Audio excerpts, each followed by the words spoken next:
मधुबन के बाबा, मधुबन के बाबा मुरली वाले, आपका क्या कहना, आपका क्या कहना। ओम शांति। आज 10 सितंबर 2022 के साकार मधुर महावाक्य हैं। आज मीठे मीठे बाप दादा बोले, मीठे बच्चे आपस में मिलकर इस कलयुगी दुनिया से दुख के छप्पर को उठाना है, बाप को याद करने का पुण्य करना है। बाबा ने कहा, मीठे बच्चे आपस में मिलकर इस कलयुगी दुनिया से दुख के छप्पर को उठाना है, बाप को याद करने का पुण्य करना है। बाबा ने आज प्रश्न पूछा कि ज्ञान की अविनाशी प्रारब्ध होते हुए भी कई बच्चों को ये पुण्य का खाता जमा होने के बजाय खत्म क्यों हो जाता है। और उत्तर में बाबा समझाते, क्योंकि पुण्य करते करते बीच में पाप कर लेते। ज्ञानी तो आत्मा कहलाते हुए संग दोष में आकर कोई पाप किया तो उस पाप के कारण किए हुए पुण्य खत्म हो जाते हैं। और दूसरा, बाप का बनकर काम विकार की चोट खाई, बाप का हाथ छोड़ा तो वह पहले से भी अधिक पाप आत्मा बन जाते। उसे कुल कलंकित कहा जाता है। वह बहुत कड़ी सजा के भागी बन जाते हैं। सतगुरु की निंदा कराने के कारण उन्हें ठौर मिल नहीं सकता। ओम शांति। रूहानी बाप रूहानी बच्चों के साथ रूह रिहान कर रहे हैं। यह तो आत्मा जानती है कि एक ही हमारा बेहद का बाप है। वह तो बच्चे समझ गए हैं, मंजिल है मुक्ति, जीवन मुक्ति की। मुक्ति के लिए याद की यात्रा जरूरी है और जीवन मुक्ति के लिए रचना के आदि मध्य अंत को जानना जरूरी है। अब है दोनों ही सहज। सृष्टि का 84 जन्मों का चक्र फिरता रहता है। यह तुम बच्चों की बुद्धि में रहना चाहिए कि अब हमारा 84 जन्मों का चक्र पूरा होता है। अब हमें जाना है वापस घर। अब वापस तो कोई जा नहीं सकते, क्योंकि पापात्मा है। पाप आत्माएं मुक्ति जीवन मुक्ति में जा नहीं सकती। ऐसे ऐसे विचार करने होते हैं, जो करेगा सो पाएगा और खुशी में रहेगा तथा दूसरों को भी खुशी में लाएगा। तुम बच्चों को कृपा व मेहर करनी है, सबको रास्ता बताने की। समझाना है कि तुम्हारी आत्मा सतो प्रधान से अब तमो प्रधान बन गई है, इसलिए वापस जा नहीं सकती।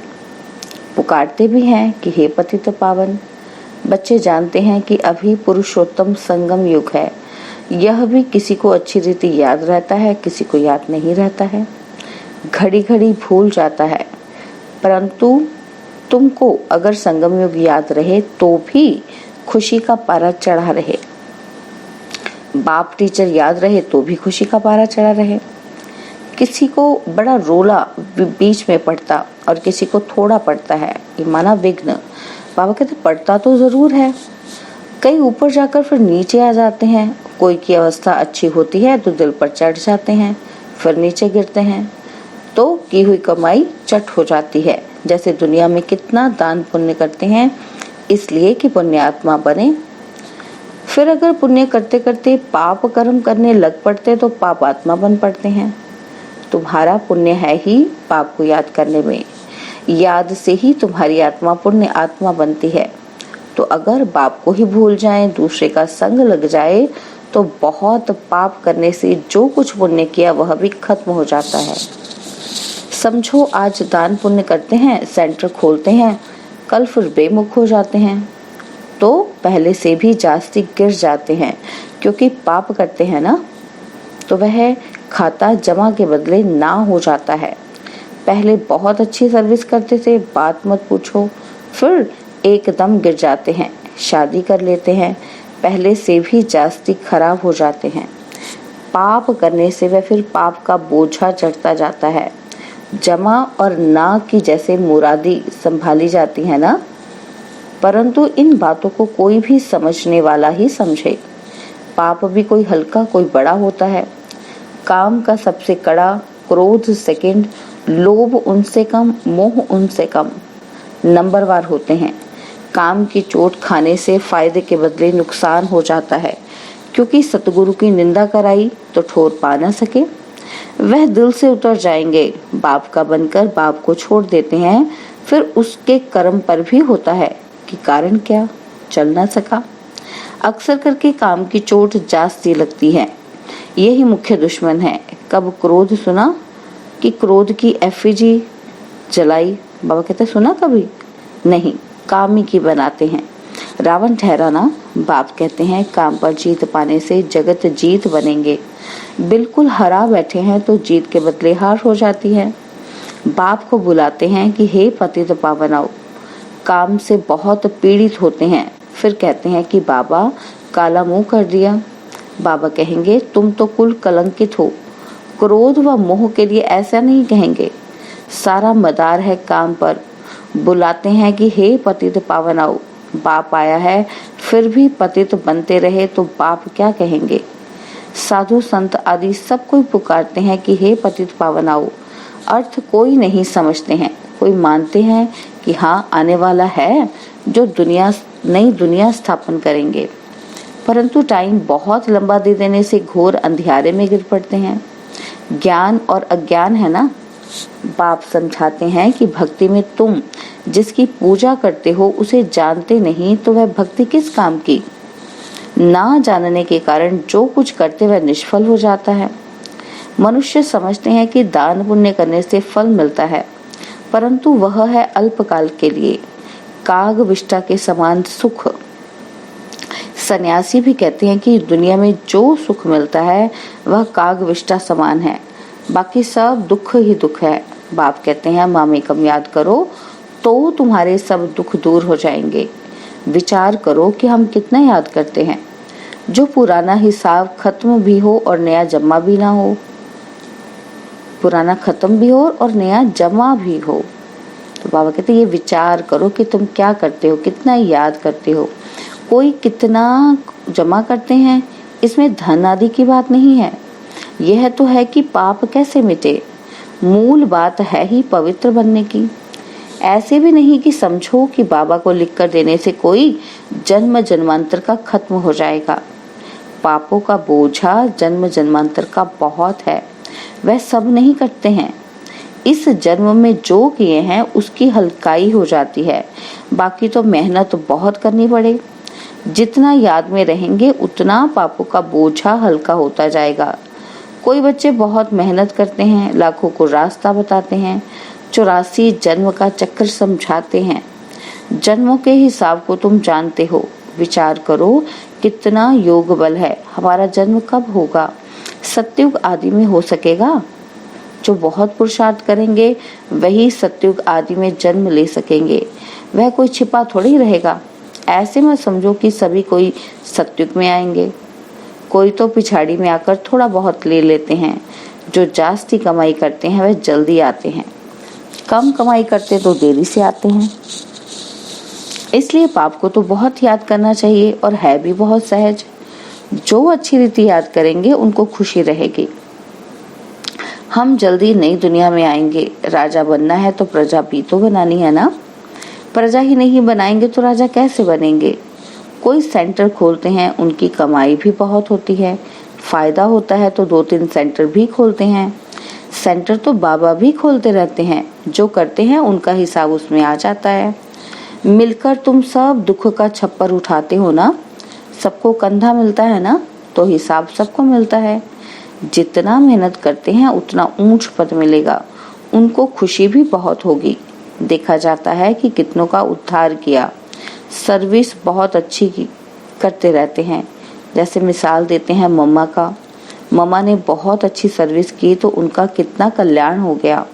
मूल बात है सर्विस करने की। योग की भी सर्विस है ना। डायरेक्शन मिलते रहते हैं कि कैसे याद करना है। यह बिंदी का राज भी बाबा ने अब समझाया है। अब आगे चल और भी सुनाते रहेंगे।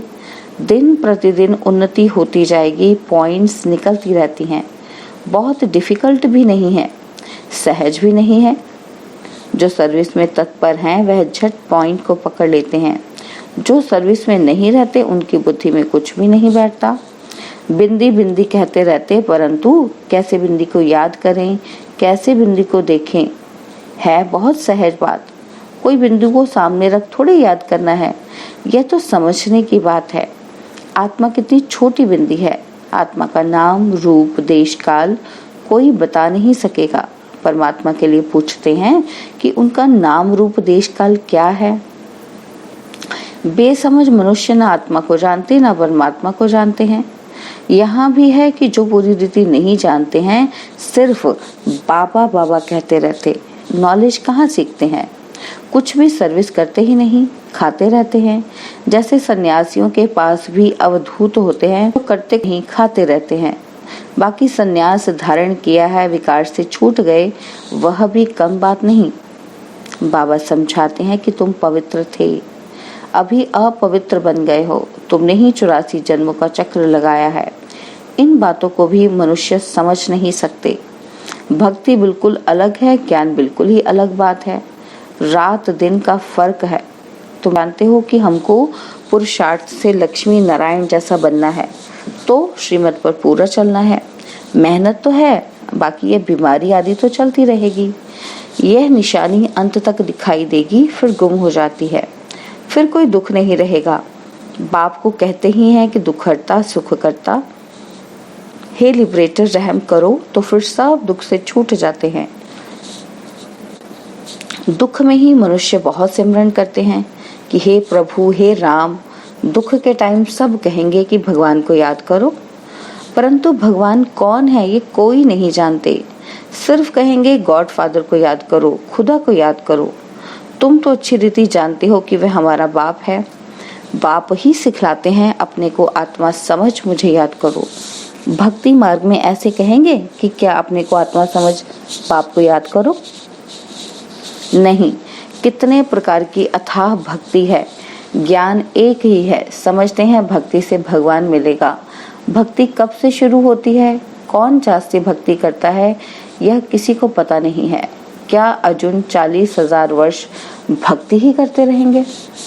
कहाँ तक भक्ति करेंगे?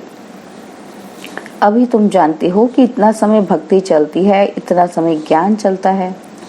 भक्तों को पता नहीं चलता, उन्हों को समझाने के लिए ही इतनी प्रदर्शनी आदि करते हैं। प्रदर्शनी में भी कोटों में कोई निकलते हैं, आगे चल करके और निकलेंगे। यहाँ भी कितने ढेर आते हैं, तो कितने थोड़े हो जो सच्चे ब्राह्मण पवित्र रहते हो, जो रेगुलर हो वह आवे। परंतु यह भी हिसाब किताब निकल न सके कि सच्चे ब्राह्मण कितने हैं। बहुत झूठे भी हैं। ब्राह्मणों का काम ही है कथा सुनाना। बाबा भी कथा सुनाते रहते हैं ना। तुमको भी कथा सुनानी है, यथा बाप तथा बच्चे। बच्चों का काम ही है गीता सुनाना, परंतु सब कहाँ सुनाते हैं। तुम जानते हो कि ज्ञान की पुस्तक एक ही गीता है, वह है सर्वशास्त्रमयी शिरोमणि। उसमें सब आ गया। माई बाप है गीता। बाप ही आकर सबकी सदगति करते हैं। यह भी लिख सकते हो कि शिव बाबा की जयंती ही हीरे तुल्य है, बाकी सबकी जयंतियां कौड़ी तुल्य है। बाप को तो सब याद करते हैं। कलयुगी मनुष्य सतयुगी देवताओं की पूजा करते हैं। उनको ऐसा बनाने वाला कौन है? एक बाप। परंतु यह भी समझा वह सकेंगे जो अच्छी रीति समझते हैं। कायदे मुजीब कोई समझाते नहीं। बाबा कहते हैं कि हमारे कई बच्चे कंस्ट्रक्शन के साथ डिस्ट्रक्शन भी करने वाले हैं। महारथी, घोड़े सवार, प्यादे सब है ना, तो प्यादे क्या करेंगे? पढ़े लिखे के आगे भरी रोएंगे। बाकी जो ना भरी डोएंगे, ना पढ़ेंगे पढ़ाएंगे, तो उनको क्या कहेंगे? ऊंट पक्षी। अच्छा, मीठे मीठे सिकी लदे बच्चों प्रति माता पिता बाप दादा का याद प्यार और गुड मॉर्निंग। रूहानी बाप की रूहानी बच्चों को नमस्ते। हम रूहानी बच्चों की रूहानी बाप दादाजी को दिलवा जान सिखवा प्रेम से नमस्ते। ओम शांति। प्यारे बाबा, मीठे बाबा, मेरे बाबा, शुक्रिया बाबा, शुक्रिया बाबा, शुक्रिया बाबा। धारणा के लिए मुख्य सार है। पहला पॉइंट, बाप बिंदी है। इस बात को यथार्थ से समझकर बाप को याद करना है। बिंदी बिंदी कहकर मूंझना नहीं है, सर्विस पर तत्पर रहना है। सेकंड पॉइंट है, सच्ची गीता सुननी और सुनानी है। सच्चा ब्राह्मण बनने के लिए पवित्र रहना है, रेगुलर पढ़ाई जरूर करनी है। बाबा ने वरदान दिया, सदा खुशी की खुराक खाने वाले और खुशी बांटने वाले खुश नसीब बेफिक्र भव। सदा खुशी की खुराक खाने वाले और खुशी बांटने वाले खुशनसीब बेफिक्र भव। ब्राह्मण जीवन की खुराक खुशी है। जो सदा खुशी की खुराक खाने वाले और खुशी बांटने वाले हैं वही खुशनसीब हैं। उनके दिल से यही निकलता कि मेरे जैसा खुशनसीब और कोई नहीं। भले सागर की लहरें भी डुबोने आ जाएं तो भी फिक्र नहीं, क्योंकि जो योग युक्त है वह सदा ही सेफ है। इसलिए सारे कल्प में इस समय ही आप बेफिक्र जीवन का अनुभव करते हो। सत्युग में भी बेफिक्र होंगे लेकिन ज्ञान नहीं होगा। बाबा ने स्लोगन दिया, सहज पुरुषार्थी बनना है तो सर्व की दुआओं से स्वयं को भरपूर करो। सहज पुरुषार्थी बनना है तो सर्व की दुआओं से स्वयं को भरपूर करो। ओम शांति। और अब यह एक बहुत अच्छी वीडियो भी जरूर देखें।